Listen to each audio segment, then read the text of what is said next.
کہ تمام قبائل سے تمام خاندان سے ایک ایک نوجوان اکٹھے ہو جائے اور جب آپ صلی اللہ علیہ وسلم فجر کی نماز کے لیے گھر سے نکلے تو تمام نوجوان تمام قبائل کے ایک ایک لڑکا آپ صلی اللہ علیہ وسلم کو ایک بارگی میں اچانک حملہ کر کے قتل کر دے. نعوذ باللہ. اس میں ان لوگوں کی جو بات طے ہوئی کہ تمام قبیلے سے ایک ایک لوگ ہو. کیوں کہ اگر آپ صلی اللہ علیہ وسلم کے نعوذ باللہ انتقال کے بعد آپ کے خاندان والے رشتہ دار خون بہا مانگے تو پھر سب مل کر خون بہا دے دیں گے جان کے بدلے. اس دور میں یہ تھا کہ 100 اونٹ اگر کوئی کسی کو قتل کر دے تو 100 اونٹ دیے جائیں گے. تو اگر کوئی ایک بندہ قتل کرے گا تو 100 اونٹ بدلے میں دینا مشکل ہوگا. یا اگر جنگ کرے تو اس سے تو جنگ پھر ہو جائے گی کہ آپ صلی اللہ علیہ وسلم کے خاندان والے کسی ایک نے قتل کیا ہے تو ان سے لڑیں گے. اور اگر تمام خاندان والے ہوں گے تو پھر لڑنا مشکل ہوگا. پھر لے دے کر خون بہا دینا پڑے گا. تو جب خون بہا دینا پڑے گا تو سب مل کر پھر 100 اونٹ دے دیں گے. تو یہ آسان ہے. تو یہ پیچھے لاجک تھی, یہ بات تھی کہ ہر خاندان سے ایک ایک نوجوان مل کر قتل کرے. خون بہا سمجھ میں آ گیا. یہاں پر ایک لفظ اور ایک بات آئی, خون بہا. خون بہا کہتے ہیں کہ کسی نے کسی کو قتل کر دیا. اب ان کے رشتہ دار اگر قتل کرنا نہیں چاہے اس بندے کو تو اس کے بدلے میں خون بہا دیا جاتا ہے. اور خون بہا یعنی کہ رشتہ دار اگر جیسے مجھے کسی نے قتل کر دیا, اب میرے بچے میرے رشتہ دار اگر خون بہا لینے چاہے تو پھر 100 اونٹ لے سکتے ہیں. ٹھیک ہے, یہ 100 اونٹ کی قیمت اور یہ طے ہے. تو چلے دیکھیں پھر کیا ہوا.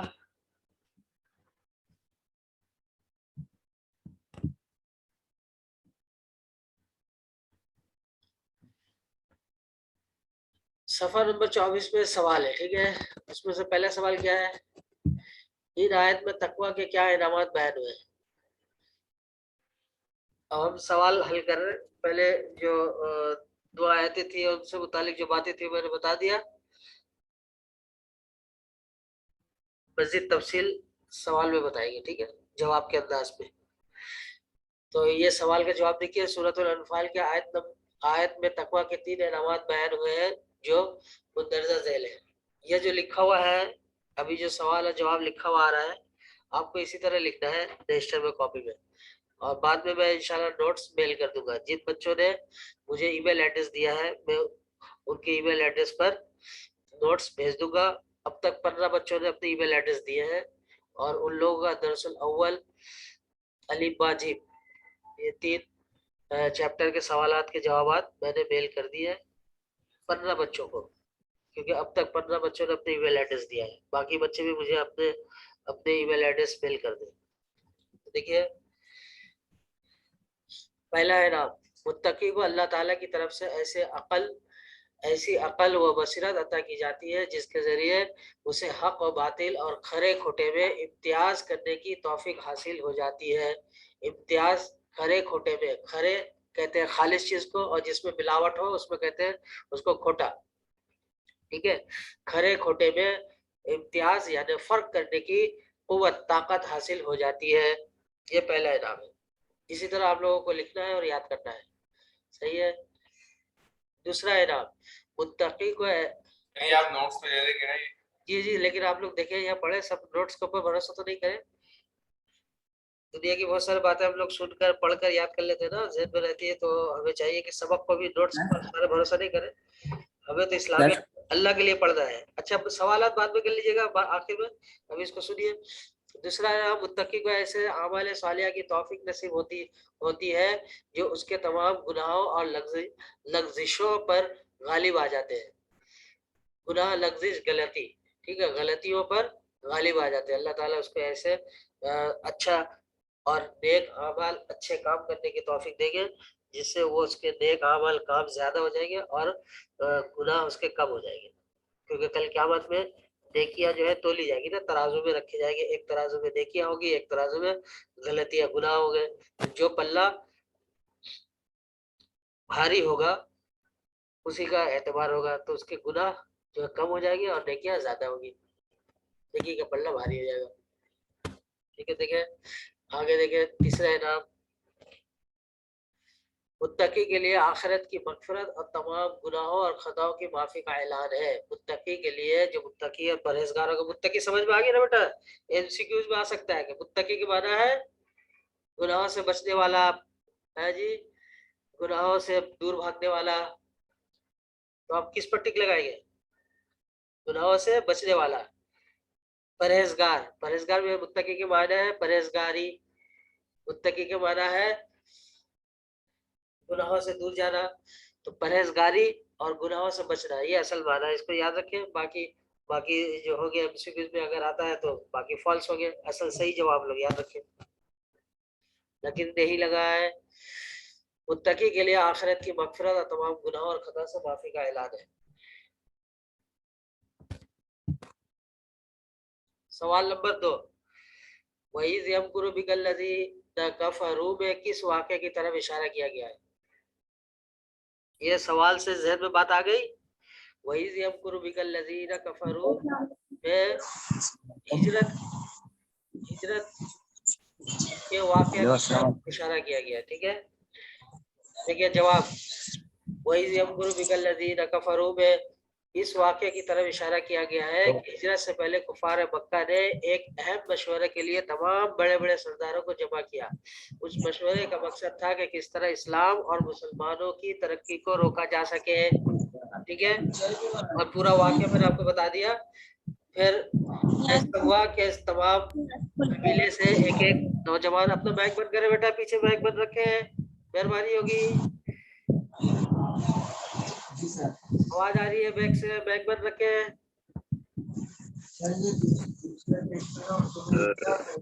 نہیں رکھیں گے تو لیجیے میں سب کو بیک بند.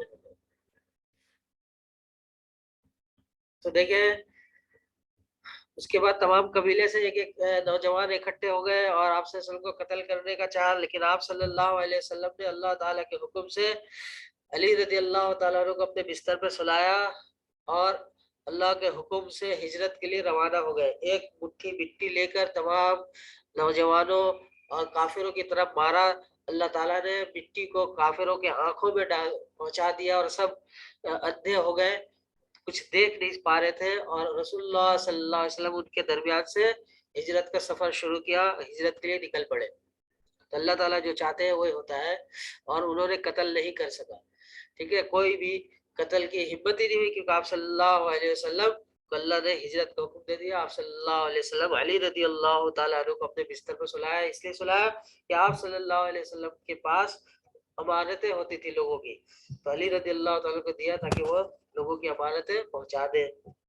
ٹھیک ہے, تو یہ ہجرت کا واقعہ اور ہجرت کی بات ہوتی ہے جو سوال نمبر 2 سے متعلق ہے. اب آپ لوگوں کی باری ہے, کوئی کچھ پوچھنا چاہتے ہیں تو جلدی پوچھ لیجیے, چند منٹس رہ گئے.